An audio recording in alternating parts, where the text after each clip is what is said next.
think David's in the waiting room. Do you see him? Um, Not yet. I'll bring him in when I see him. Hmm. Interesting. Yeah. Someone was Okay. Well, someone was there who's I not. did see it say one and it changed to zero Yeah. when I started the meeting. okay. Well, hopefully he'll find his way to us. I'll call the meeting to order at 7:32 p.m. Good evening, everybody. Welcome to the April 10th, 2025 meeting of the Trumbull Edit Task Force. Uh, my name is Jonathan Trop, for those who don't know me. And as I said, I'll call the meeting to order. I'll invite you all to please join me in reciting the Pledge of Allegiance. I pledge allegiance Pledge to the allegiance flag, to the flag United of States the of United States America, of America, and to the republic to the for republic which it for which it stands, stands, one one nation, nation, under God, indivisible, indivisible, with with liberty and liberty and justice for justice all. for all. In terms of roll call, in addition to myself, we have Shala Fleming, Rick Bolton, Rodney Gray. I'm hopeful that David Rosenberg will find his way to us. Obviously, our clerk, Joanne Ornstein, is with us, and Bill Chin and Jim Cordone. Correspondence.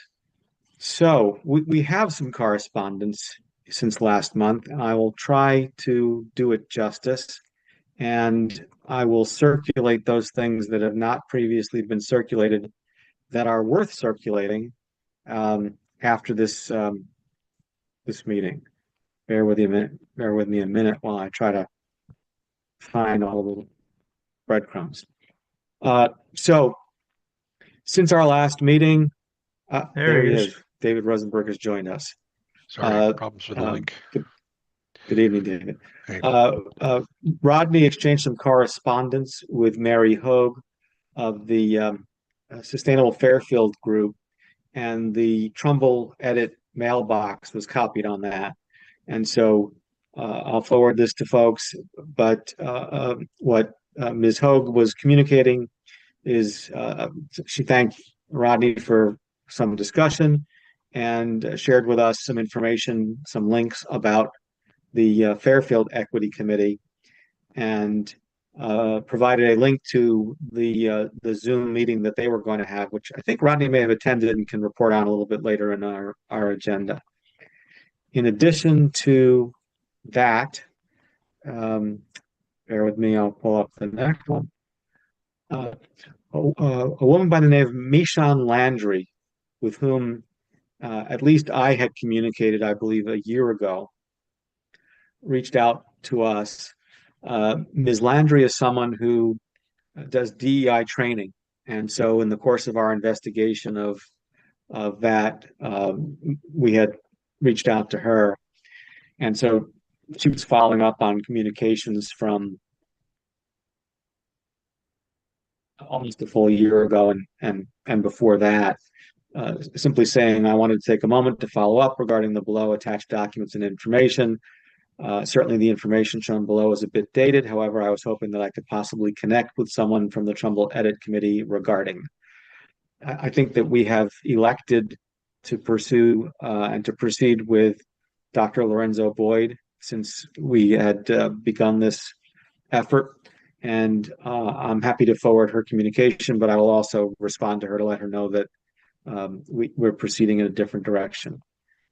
And then I'll just briefly mention that we received 2 or 3 different emails that I regard as spam, and I will not forward to anybody unless you want them, that are related to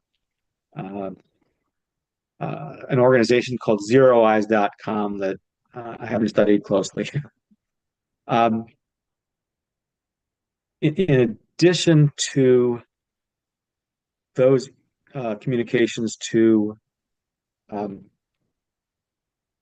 the edit mailbox, we also have a couple of pieces of correspondence that came to individuals that relate to items on our agenda that we will come to.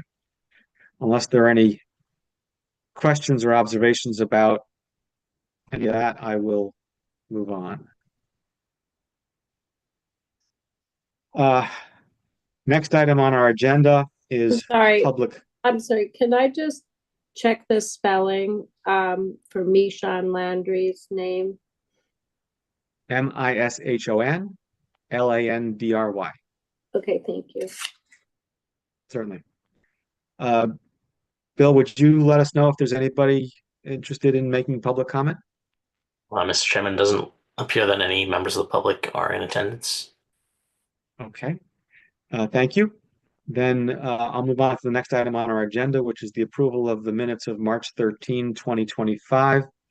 And I believe that everybody in attendance this evening was in attendance the last time around, so we're all able to vote and comment. I would call for a motion. I move to approve the minutes of the last meeting. Second. Okay, any discussion? Hearing none, all in favor? Rodney, are you abstaining or are you frozen? Oh, there he is. There he is. That was Okay. that wasn't him being I think- slow, that was his screen. I think he was frozen for a minute, so maybe again. I think he's frozen Uh, again. All right, that carried unanimously, Joanne. And I And you will then muted move Rodney on. too. Yeah, my screen's terrible. Can you hear me okay? Yep. Yes. I'll move on to old business.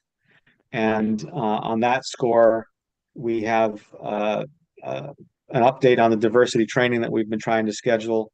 That was one of the pieces of correspondence to which I had alluded earlier. Rodney, it looks like you've had some communications with folks who are making themselves available for a meeting with us and Mr. McCarthy. And I think I'd like to suggest that we pick a date and time and get that on the calendar before Tom's calendar gets filled. Is that the right next step? Yeah, it sounds good. I just thought maybe he's on the email, so I just thought he might reply and say what time and day he would be available. Oh, I don't know. see. He did not, and so I suggest that we pick a time and see if it works for everybody. Okay, I think that one of the dates offered was April 30th. Does that work for Rick, Shala, and Rodney? Fine with me. What time of day are we talking? Morning, I assume. That's fine. Yeah. I mean, it'll depend on what Tom's availability is, but I just assume schedule something for the morning. Rodney, does that work? yes, what day is that? Wednesday, April 30. Oh, yes, if it's in the morning, I can do it. Yes, And I see Shala's nodding. So I guess following this, I will circulate an email responding to that one and asking folks to confirm April 30th in the morning and see if we can nail down a specific slot. copy. Any further discussion on the diversity training update? Okay. Next item on the agenda is the book club. Shala and I both attended the most recent event. The subject of the discussion was the good immigrant, although I think I would say it was more a leaping off point than a close examination of the text. I thought it was a productive and interesting conversation and provided an opportunity to talk about something a little bit different from some of the things that we've been talking about and to try to consider the perspectives of others. Shall I give you a chance to share your views on that? Yeah, I agree. Yes, not exactly close study of the text, but definitely a rich discussion. And one of the things that I appreciated is that there's definitely a consistent group of folks who are showing up for the book club discussions. Maybe at least one new Agreed. person who I hadn't seen before, but there's like a core group of folks who are coming continuously, which I appreciate. That's Agreed. Uh, um, before I move on to part two of book club, I don't know if anybody else wants to comment. I'll certainly invited it. Okay. So what always follows each book club event is the question of, will we do another one? And if so, what's the book? And I think that the book club is, as Shala said, is attracting a sort of a core group that likes it and is coming out time after time and would like us to do it again. And so, unless others feel differently, I'd be very happy to try to pick a book and get something on the calendar. And Shala, you had suggested some books, and so I'll invite you to share your thoughts on those alternatives for people to consider. Sure. So I think one of the things that I've appreciated about our selection of books is that, as you said, John, it's given us a chance to explore different perspectives.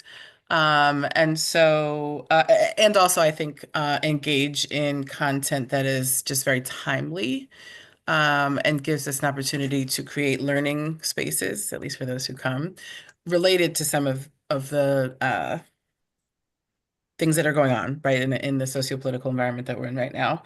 And so I had made two potential recommendations to Kathleen that deal with race and talking about race. And so one is called Me and White Supremacy by Layla Saad. And the other one is called So You Want to Talk About Race by Ijeoma Oluwo.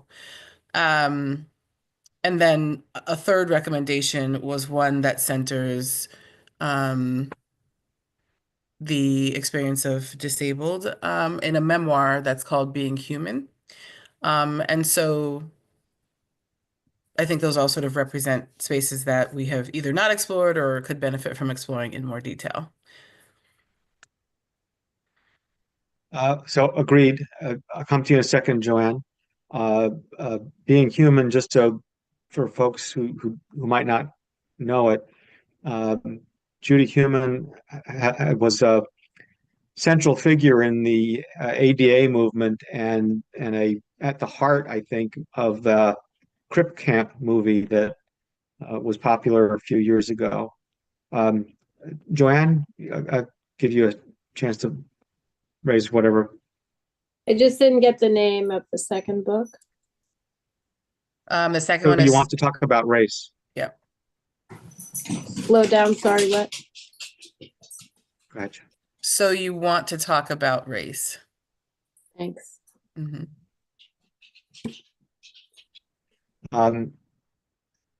So any of those three would be fine with me.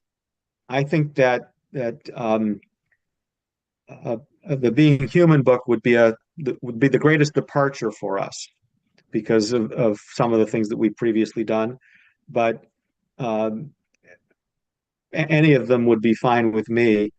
I will note, I don't know if it's true or not, but Kathleen reports her belief that So You Want to Talk About Race was on the banned book list. I have no idea why, but she suggested that one would then become an opportune selection for an event the week of October 5th, which is Banned Book Week. Rick, David, Rodney, does any of you have a reaction to those suggestions, and does one of them speak to you? I like the idea of going as far afield of where we've been, so that sounds good. And I think in the future we should make all of our books come from the banned book list. Interesting. Oh, wow. As a matter of fact, I think we should be keeping track of, any books that are being removed from the military service libraries. They should instantly go onto our list. That's like a book club per day. Yeah. Sorry, I was Googling them just as Shala was reading them out to get them just to kind of look at their synopsises, and they all look interesting. The being human one is obviously a little different than a little departure from what we've been reading so far. I could go anyway with this. I don't have a Well, strong we opinion. could if we wanted. I don't want to be too um, aggressive isn't quite the word I mean, but I don't want to overwhelm folks. But we could do being human in July, and so you want to talk about race hypothetically in October. Those are spaced far enough apart that Mhm. we could do that. Are we going for 3 or 4 a year? Uh, yes.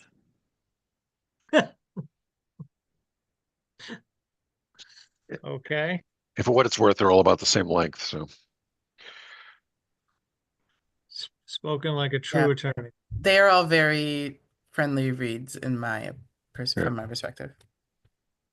So what do we think about that? Why don't we put being human on for July, and so you want to talk about race on for October? Works for me. Okay. do we have a date Um, yet, or do we need to coordinate that with the library? we'll coordinate with the library. Okay.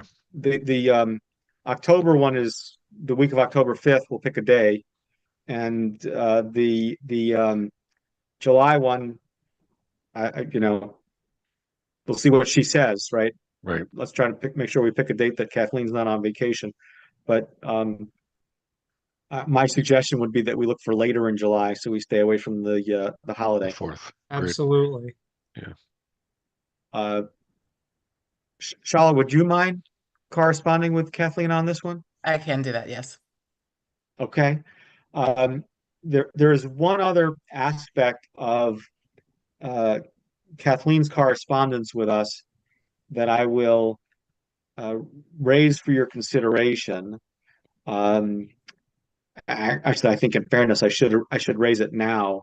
Arguably, it's new business, but because it could affect the decision we've just about reached to do a book in July and a book in October, I wanted to let you know that Kathleen is considering, in conjunction with State Representative Sujata Gadkar-Wilcox, doing a program in September during Constitution Week, whenever that is, about the U.S. Constitution.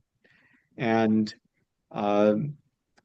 she asked whether that might be an edit collaboration, which is an interesting question. I don't know that it naturally occurs to me that the U.S. Constitution has got anything to do with DEI. On the other hand, it does. And whether you think about it as the 14th Amendment or you think about it as sort of inherent in what our country is about, which is one of the ways to think about it, it does naturally align. And so I guess the question is this group interested in exploring with the library what a program like this might be?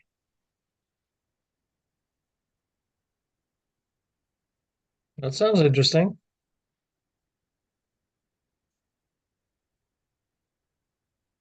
I see Shala nodding. David, what do you think? Yeah, I think that I would certainly try to attend that. Yeah. How about you, Rodney? Oh, pretty open and supportive of any direction, but I won't be able to more likely attend based on Okay. because of my schedule. So, Shala, when you reach out to Kathleen, why don't you let her know we're interested in understanding what she's got in mind and happy to talk about it. Sounds good, we'll do. Okay. Thank you. Anything further on the library and book club? Hearing none. Sorry, I'll I've move got. I'm not sure I heard. Did you indicate how many people attended? I don't know that I heard a total. on. You mean the last book club event? Yeah, We the did last not. one. We did not stay. I didn't take a count, but I would guess it was on the order of 10, 12. 12, the core group. Got it. That's not bad. Shala, do you have a Yeah. different memory? I wasn't I was thinking 8 or 10, but yeah, somewhere in that range. Yeah. Let's agree on 10. Yeah, Yeah. I fully intended to be there. I read part of the book and then my back went out, so I ended up Yeah, not being able to go. But I'm sorry I missed it. I was planning to go too, but life didn't turn out that way. Yeah, so we'll do another one. Get another shot. Excellent.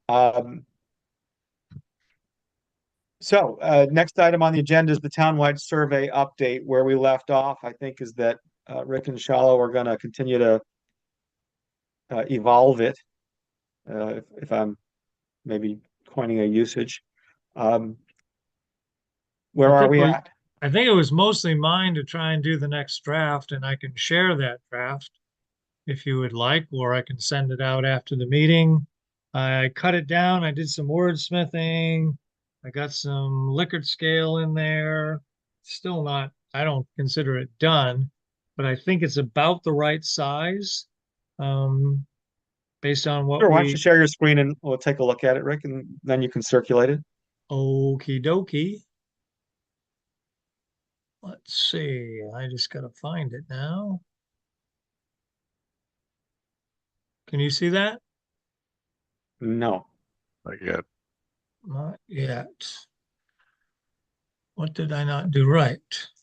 Is there a button called share you actually have to press? Oh, You no, can only select this. yeah, I just gotta get to the right document, I guess. I got a billion documents open here. Why is it not showing me the document I want? Sorry, I thought I had this all ready to go, but I have a million things open and I'm just trying to find what I need.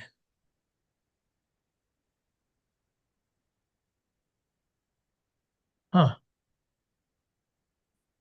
I don't understand why it's not showing me what I have open, but let me see if I can do it this way.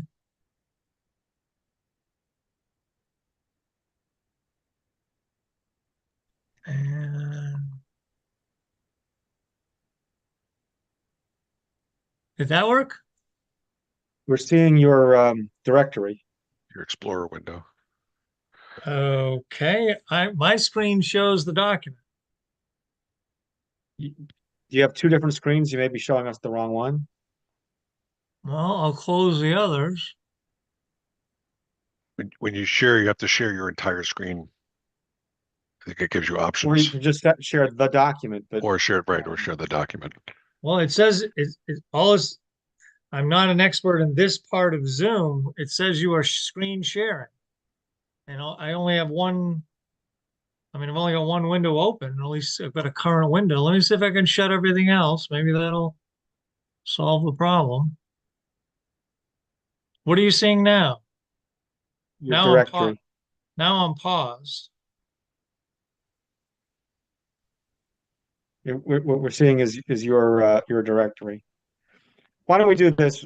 I don't understand what I'm doing wrong.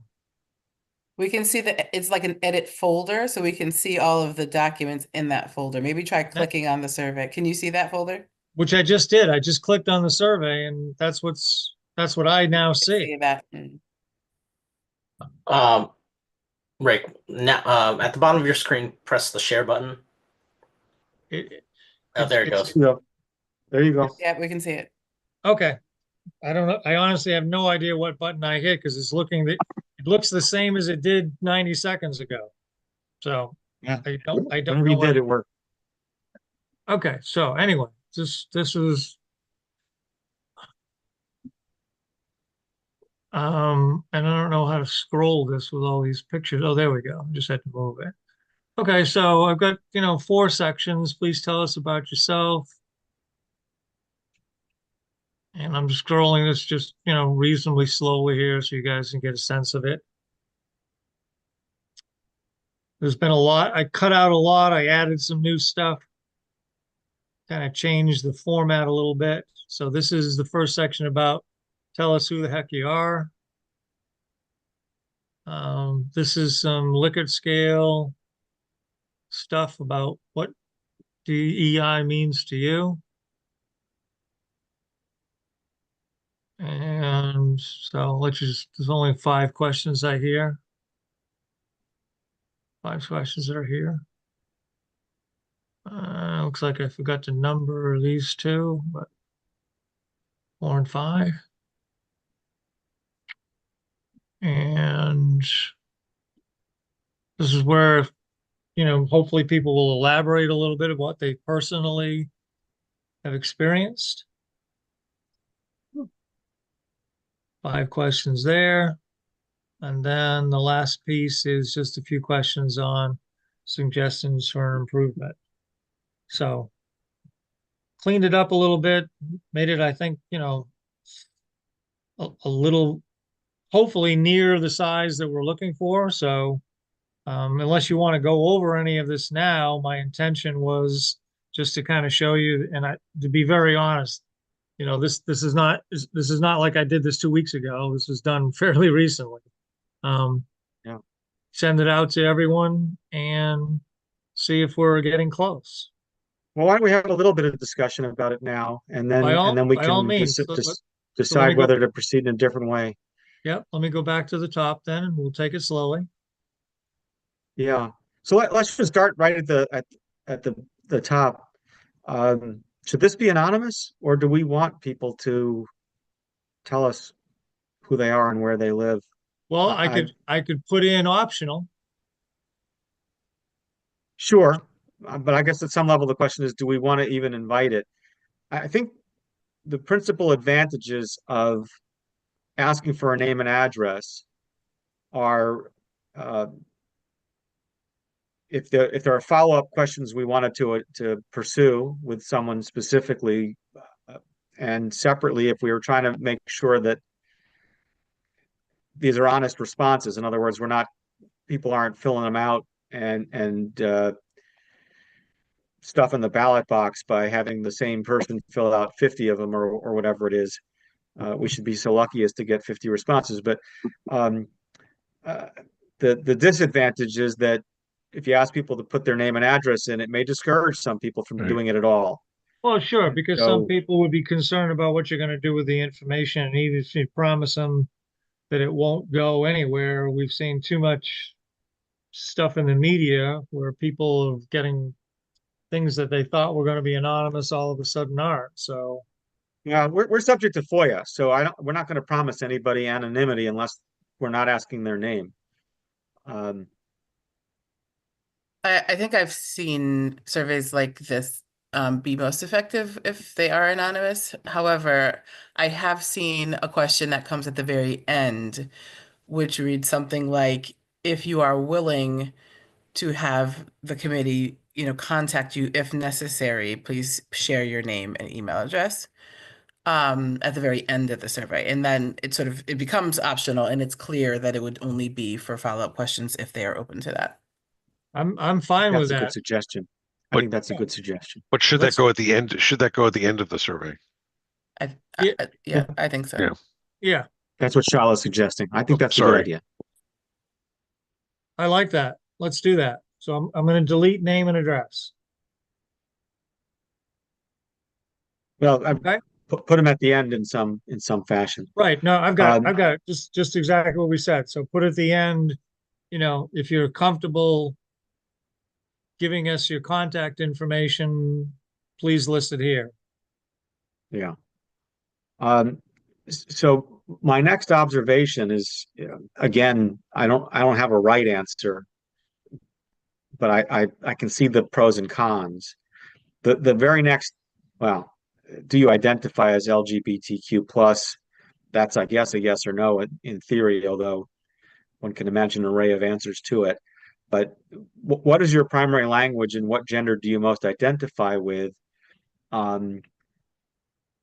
Require people, I think, to fill in a blank. Those are not questions that readily invite check boxes.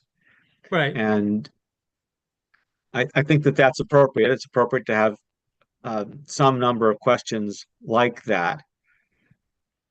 I don't know if they necessarily are the questions we want to start off with, but maybe. I would like to try to have as many questions that don't require you to type as as possible, I think. But do others have a reaction to any of those first three questions that are currently framed as fill in the blank? Well, I mean, primary language, there's just too many languages to list them. So you have to Agreed. leave that as is. If you wanted to do something where you have limited options on what gender you mostly identify with, my concern with that is there's a lot of different ways people could express how they think about that subject. So that one I would prefer actually to leave open just to see, what people will write. And I expect, there's going to be a lot of male, female, cis male, whatever. But if there are people that how they feel about that subject is a little more complicated, I think that would be actually very interesting to see. So I'm okay with turning that into, 5 choices plus other, if you want to. There's no price. I'm not suggesting it. I guess I suggest it, but I'm trying to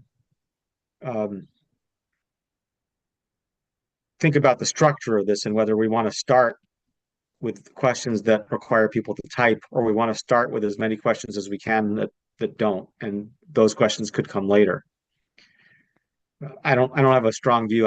It's a sort of an initial reaction. Do others have any reaction to that?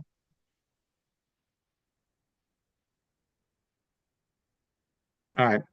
Why don't we keep moving, Rick? I don't necessarily have a reaction in terms of like starting with that, or starting with things that require self-typing versus like checking boxes. I think something that occurs to me in regard to sort of the wide array of languages that might present the multiple ways that people can identify in terms of gender, the diverse extent of the LGBTQIA plus community, is like, how do we intend to use this information? And so one of the ways that I think it would be helpful for us to use this information is to be able to disaggregate like along these demographic lines, right? That's usually the purpose of asking demographic questions, is to be able to disaggregate your data to look at the different subgroups and populations in terms of what they're sharing. And so I'm not sure yet where I stand on the matter, because I don't want people to feel limited by choices that we might offer for any of those questions.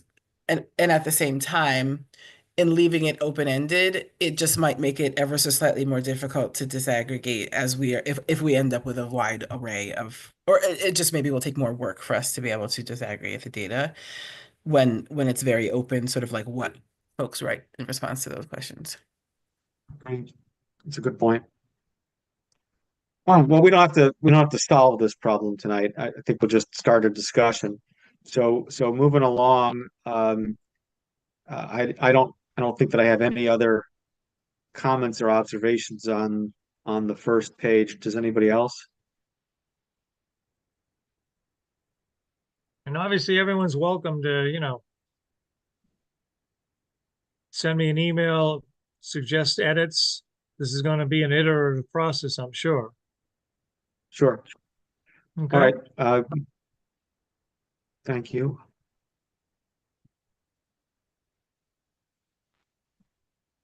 What is the bold at the top, Rick? Is that an essay question? Just a category. So it's a heading. It's not Yeah. a. So you can see it's, please tell us about yourself. Got Please it. tell us what the concepts of diversity, equity, inclusion mean to you. The next one is please tell us about any personal experiences. And the last one was suggestions for improvement. So those are the 4 categories I just broke it Got into. it. Would it help if Got they it. had Okay. letters, if they had capital letters before them? Would that help you to identify it more as a heading, Jonathan? Sure. You just want That's to put that's that a in all formatting caps, you're detail, but saying? Yeah. Yeah, that's Th- fine. these- I can put headings in all caps, fine. Right. You All know, he caps was are- suggesting that it would be A, B, C, D. Okay, or underlining Okay. even. But, yeah, that's fine.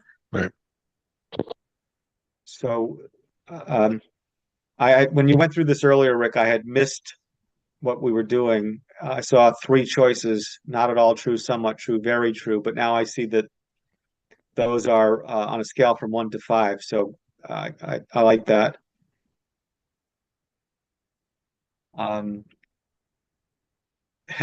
the lawyer in me wants to rebel against the question that says our community promotes an inclusive environment regardless of sexual orientation, race, age, nationality, etc., as a compound question. I want to object to the form of the question and make you break it up, but we can give it some thought. Are you suggesting that we could be okay on 2 of the 5 or whatever? Is that what you're saying? Yeah, we could have an inclusive environment on age, and not on race or sexual orientation, Well, why don't I take a shot at formatting it that way?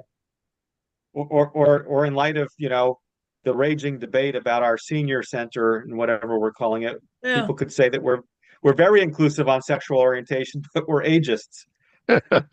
So yeah. Okay, let me take a shot at breaking that up then.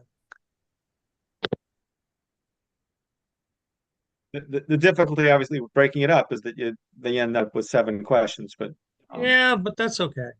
No, I mean, I think I can format it so that it's a little easier than that. okay. Or you could make it one question and it's like, check all of the boxes for which our community promotes inclusivity or something like that. And then it's one question, but they're considering each one independently. Yeah, no, I think I think I have an idea. It'll be similar to when I do some surveys with my students. Sometimes I ask them, how do you feel about math? How do you feel about English? And it's interesting to see that where they feel the same versus where they feel differently. So putting that in a little bit of a matrix so that they can identify differences between those. It can all be one question, but I'll just turn it into a little matrix. Okay. That's a good idea. I like that. Okay.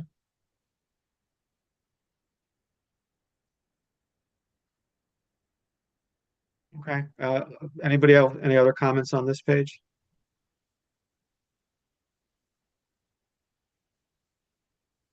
Nope. Okay. All right. So now we come to the um, short essay question section. Well, I take that back.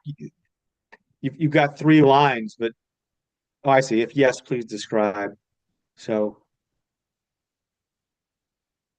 number 2 doesn't actually have a follow-up question. It's just a yes or no question. Do you have a view, Rick, as to whether Well, I could take you number want 2. these I things could to be short? No, I mean, I could change number 2 to say, please elaborate, or, please provide any details you're comfortable with. I think what we might try to do, assuming we get someone who can program this for us in a modestly sophisticated way, is have a checkbox that says, have you experienced or witnessed bias, discrimination, or unfair treatment? Yes or no. And if it's no, they move on to the next question. And if it's yes, they get asked in that case to elaborate. I can do that. Okay. Anybody else have any comments on this one? Yeah, that's a good idea. That way it shortens it up for everybody that's just going to check no. So sort of. Okay, good. Same with 4. The number 3 is of a different form than the others, I think. Well, number 3 and yeah, number 3 is of a different form. How so? Instead of do you feel comfortable, it's how comfortable do you feel? So there's It's a range. the structure of that question doesn't permit a yes or no answer that then yields a follow-up.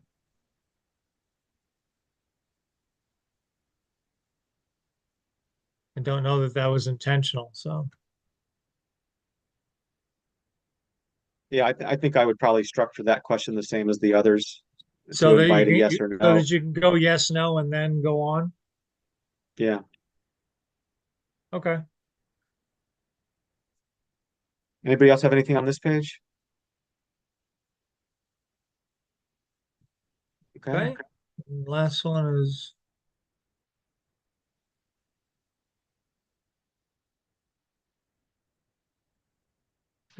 So my suggestion on this is that if you make those uh, adjustments that we've just been discussing, why not just circulate it by email and people can live with it and look at it and suggest edits and we can come back together in a month and discuss it again. that sounds good to me. Actually, on that subject, discussing in a month, Shal, I apologize for springing this on you. I should have talked to you offline, but I'll do it anyway. I'm going to be in trial next month, and so I do not expect to be able to attend this meeting.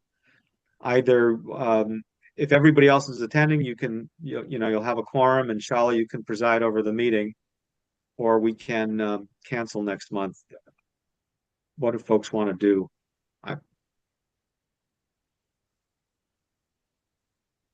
I am happy to preside over the meeting if everyone else will be able to attend. That's the 8th, right, of May? Yes. At this moment, I could be there. I don't have a conflict that I'm aware of. Okay, so great. Thank you, Shala. And anybody have before I completely lose track of where we were, anybody have a different suggestion for how to proceed than to have Rick make some edits and then circulate this? Okay, and you can all discuss it next month. I apologize that I'll miss it. Any other comments on the survey topic before I move to the next agenda item? Okay, I'm gonna shut down the share. thank you, Rick. Mm-hmm. Both for shutting down the share, but also for leading the discussion there and for doing the work. No problem. So an update regarding Asian and Pacific Heritage Month. I regret to report that I think we've come up short again. We found yet a new problem. So we tried to do this last year and didn't reserve the library. Because we hadn't reserved the library, we didn't push any further with the newspaper publisher. This year, thanks to Jennifer, we reserved the library. I did pursue with the newspaper publisher and found out that the newspaper publisher wants to charge us $50 an image. So I reached out to the first selectman's office and asked if there were any resources that could be applied to that, and have been told no, there are not. There's nothing in the budget to permit this to happen. And so unless we wanted to find a way to fundraise, I think we're stuck on this one. I will invite discussion about whether there's something to be done to salvage this event. Sorry, maybe I missed this from a meeting I was not at, but can you explain what you wanted to put into the paper? Sorry, the other way around. So a year ago, we had hoped to display in the lobby of the library photos from a series of articles that ran in the Connecticut Mirror on the Asian diaspora. And so these were photographs of an array of individuals. I don't remember all of them, but the one whose name stands out in my memory is William Tong, our Attorney General. But there were photos, and the reporter had done some essays. So it was sort of a photo journalism piece that appeared in the Connecticut Mirror in 2023. And so last year, 2024, we were going to display these photos and even have the have a speaker. That Understand. didn't pan out because of Right. the failure to preserve the space. And now this year, we're running into a financial hurdle.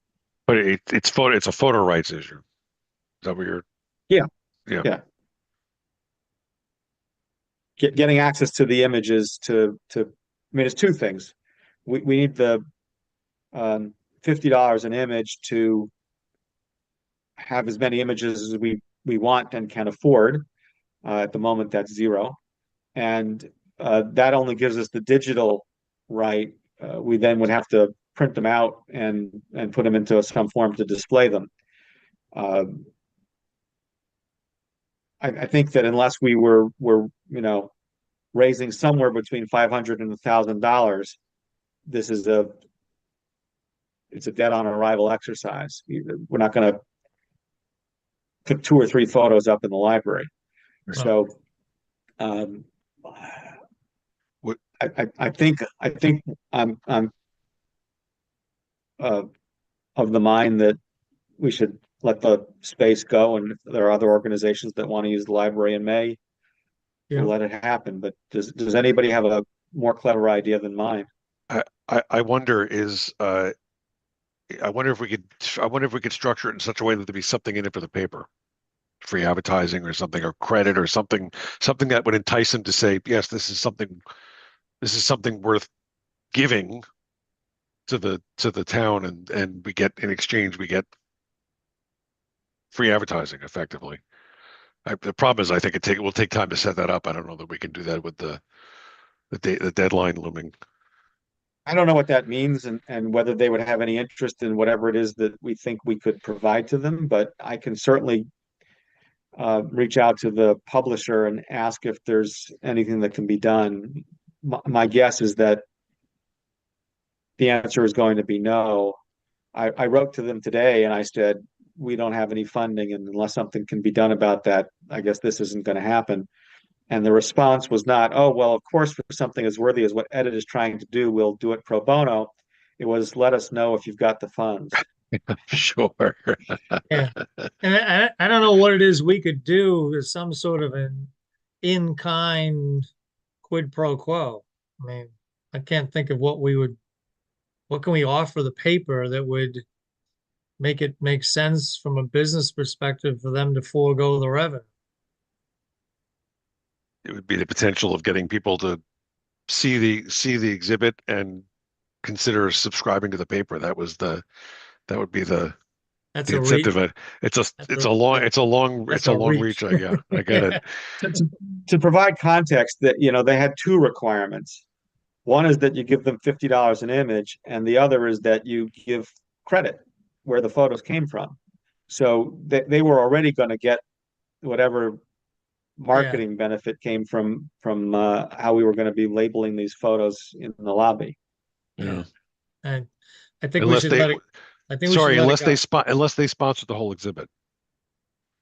In order to give them more of a, name of paper in collaboration with Trumbull Edit, or something that really raises their name up high. But as I'm saying it, I'm like, this takes time to pull together. This is not something you can just throw together in 20 minutes. Right. To have this discussion happening on April 10th for something you're trying to do in May Yeah, doesn't work. that's tough, right? I don't know. I mean, if anybody actually wanted to do it, putting up a poster and printing out 10 or 15 photos is not rocket science. No. I didn't mean that. I meant pulling together the funding or developing the No. value proposition that makes it work. Well, we might find that somebody watches this video in some reasonable period of time and comes to us and says, I would be only too happy to open my wallet and sponsor this worthy event. But short of that, I think we should let the library know that we relinquished the space. Yes, I agree. Agreed. Okay. Last item on our agenda. Rodney, you want to report a little bit on your conversation with Sustainable Fairfield, and if you attended their meeting, if I recall that correctly, you can share with us a little bit about that. Oh, it was very, very well informative. I actually forwarded you all the minutes. Mhm. I don't know if you all received that, Mhm. and you can all take a chance to take the time to read over that. Yeah, they meet in the morning, and they just focus strictly on equity. I see your feedback now. Oh, there it is. No, you're good. They focus strictly on equity, and I think and they're trying to become a commission. Sounds like, this is like, I guess it's kind of similar to the police commission. That's the way I took it. But a lot of the topics you can read over yourself. I think it's really an idea to see how we can kind of create some synergy. I'm thinking about possibly see if we can get the co-chairs to come to one of our edit committees and meetings and see, and maybe they can speak for like 10 minutes or so, and we can get a feel on how that possibly can work. I loved a lot of the ideas. That's a great idea. Yeah, so I'd be very happy to, if they were interested, to have. I mean, it's not even, they don't even have to get in the car and come all the way to Trumbull from Fairfield. They could get on their Zoom in their dens. yeah. I'd be very happy to invite them to a meeting. Having said that, we could invite them to the next meeting if you all want to do that. I won't, as you know, I won't be there, but We I can don't want wait. to hold up. It's not urgent. We can do that in June. I mean, they're not going anywhere. Sorry, Rodney, I have to ask this question. I did read the minutes, and I just have to wonder, how does the gas-powered leaf blowers topic fit into the overall agenda? Oh, it was so good. I really appreciated that, what they were doing. They're saying that the leaf blowers are majority of brown citizens or Americans, or I don't know, just brown people. And they're trying to find equity in terms of they don't have health insurance, they don't have vacation, they're inhaling an exhaust, they're going deaf, doing that all day, and they're trying to find ways to help remedy those situations. Got it. Thank you. So that's what that was.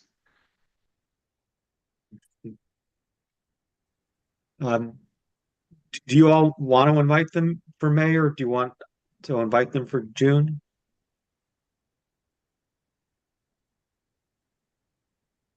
I think it'd be great to hear what another committee is doing, kind of firsthand, be able to have a committee to committee dialogue. I would advocate that Jonathan, I think it makes more sense if you can be at that meeting. So June may make more sense for timing. Okay. Rodney, would you mind reaching out to Mary and Sean and inviting them to our June meeting? Absolutely. Okay. Sorry, Jonathan, can I just suggest that we should come up with, other than being social, I wonder if we should come up with some talking topics or points or something, just so we don't sit there and stare at each other for an hour. Just like, or some topics to talk about challenges they may have faced, or talk about the things, some of the challenges fair. we face. I mean, I'd love to know, like, do they have a budget? Do they have why don't we do this? Rodney, to the June meeting, and that gives us 2 months to figure out what exactly our discussion with them in June will be. That sounds very good. Absolutely. Okay. Okay. Yeah. Any further discussion on this item? Okay. I don't have anything on our agenda under new business. Does anybody have anything that we should be discussing under that topic? Well, I don't know. You want to discuss tariffs? how much time do you have? I think I'll pass on that one, Rick, but thank you for the chance. In which case I will call for a motion. I move to adjourn. Second. All in favor? That one has never failed to carry unanimously. Thank you, everybody. But just start up a new Zoom if you want to talk tariffs. Sorry, Bill, if we stop the recording, I've got a